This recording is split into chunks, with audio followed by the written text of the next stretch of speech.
లోకంలో పరిస్థితి ఎట్లా ఉందంటే, ప్రక్కనే ఉన్నట్లుగా ఉంటారు, పలకరించినట్లుగానే పలకరిస్తారు. అదే వ్యక్తి గోతులు దవ్వుతున్నట్లుగా.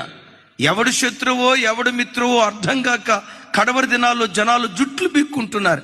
అయితే ఒకటి చెప్తాను, ప్రపంచమంతా ఎలా ఉన్నా దేవుడొక్కడు నీ పక్షాన నిలవబడితే, రోమపత్రికలో అంటాడు కదా, దేవుడు మన పక్షమై ఉండగా మనకు విరోధి ఎవడో. దేవుడు మన పక్షమై ఉండగా ప్రధానులు విరోధంగా లేచిన, మంత్రులు విరోధంగా లేచిన, ముఖ్యమంత్రులు విరోధంగా లేచిన, మరలా చెప్తున్నాను, సామాన్యుడు మొదలుకొని సామంతుని వరకు ప్రపంచమంతా నీకు విరోధంగా లేచిన దేవుడొక్కడు నీ పక్షాన నిలవబడితే నువ్వు ఓడిపోవు, నువ్వు గెలుస్తూనే ఉంటావు.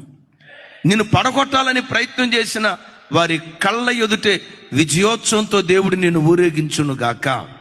చప్పలు కొడుతూ స్తోత్రాలు చెప్దాం.